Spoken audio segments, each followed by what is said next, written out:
I'm here with Beth Simmons, and today we have one of my favorite things, macrame. Me too. I love macrame. I'm not a big fan of the hemp though, and so today I want to use leather to create a macrame cuff. All right, well, let's take a look at your cuff. This has a really polished look, I think. I like the leather. I feel like it's polished. You can dress it up. You can wear it with denim and cowboy boots or your white summer dress. We're using a 1mm leather cord and an 8/0 seed bead, and we're doing a 6-strand alternating square stitch macrame, or square knot macrame. And then we're finishing it off with 3 shank buttons and a little tassel with some beaded accents. Okay, cool. So where do we start? So to start off, we're gonna take 6 strands of leather, and I just wanna cut my last piece here about yay long. A little extra is good. Better to have a little extra at the end than not enough. And we're gonna come to the middle, and then we're gonna tie an overhand knot. And you wanna make sure that the loop that you're creating is the right size for your button. Okay. You don't want there to be too much space, otherwise the button will be loose and it could come off of your wrist. So we're gonna do that overhand knot, and then we're gonna slide that into our board here, nice and firm. Yeah, and the board helps keep things evenly spaced. You don't have to have a friend helping you hold it. Yeah, I like it because it organizes my threads and helps me keep track of which knot I'm tying to. So we're gonna slot all of these cords into the bottom here just to keep it nice and neat. Okay, so each knotted section so far has 4 strands. Yes. Well, it's 2 strands that are folded in 2 half. strands that are folded over. And they were about a yard. a little bit extra. Okay. And that one goes here, and this one goes here. So you're just making sure that you get everything spread out so it doesn't get all tangled up as you knot. And I want to make sure that I'm kind of keeping track of which thread is what. As I knot, I don't want them to get mixed up. So each family stays together. Yeah, each family stays together. So now for our square knot, we're going to take threads 1 and 4, and we're going to tie a square knot. So thread 1 is going to come over thread 2 and 3. Thread 4 is going to wrap around and under and then through. I always tell people when I'm teaching macrame projects that this is a half knot, which is the same knot that you use when you tie your shoes.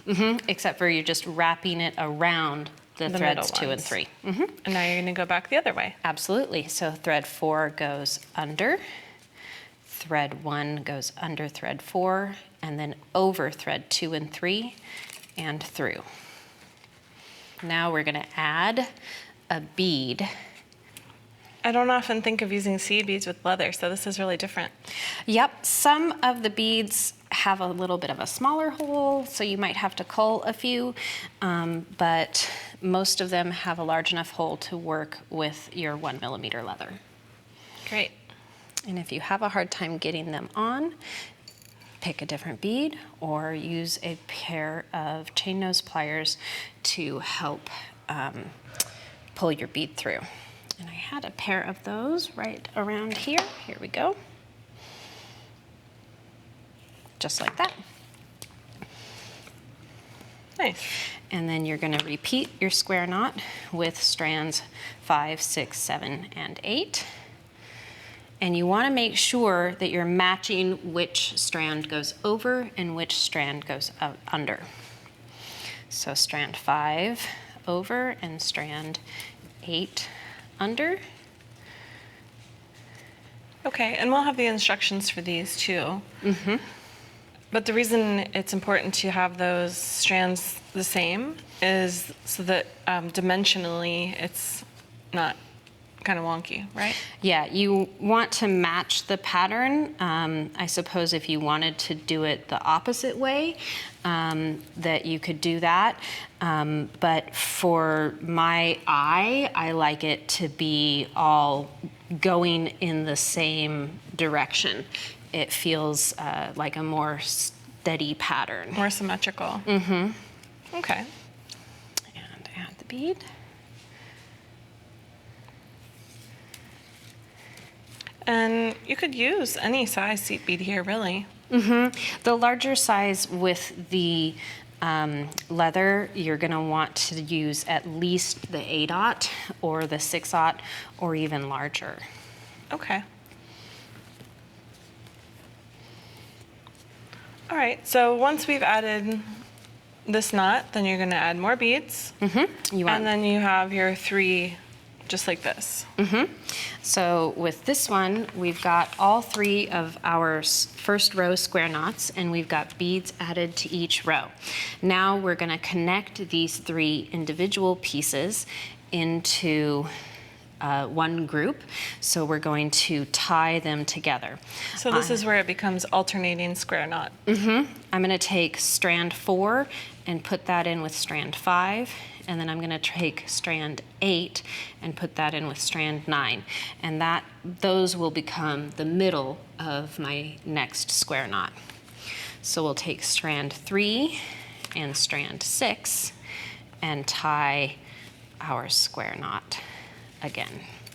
Okay, so this is joining those first 2 sections together. And you don't want them to be too tight. You want to leave a little bit of room in between the first row and second row of knots, just so that there's a laciness to the beads. Okay, well, let's move to this one and see how we finish it, because we can see here what you just did, that extra knot. Then you would knot the next section together. Yep. Then you're going to 3 knots across. Yes, and we're adding beads to each strand after we do each knot. Okay, so how do we finish this guy? So all the way to the end, you keep that pattern. After you do your last pattern of 3 knots, you don't add beads. Now I'm going to take all 4 of these strands and I'm going to do an overhand knot.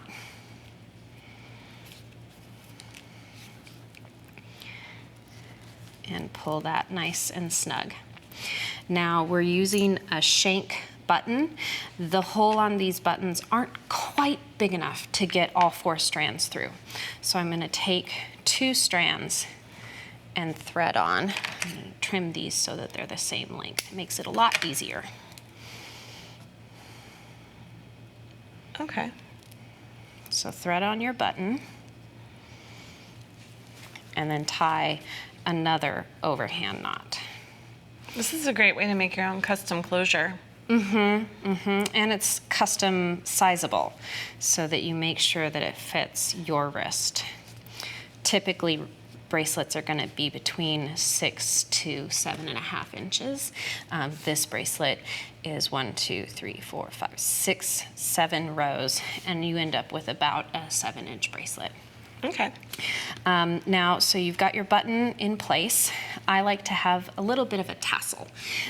So I add another bead to the end here and a little overhand knot just for a little extra zhuzh, and then trim off the end.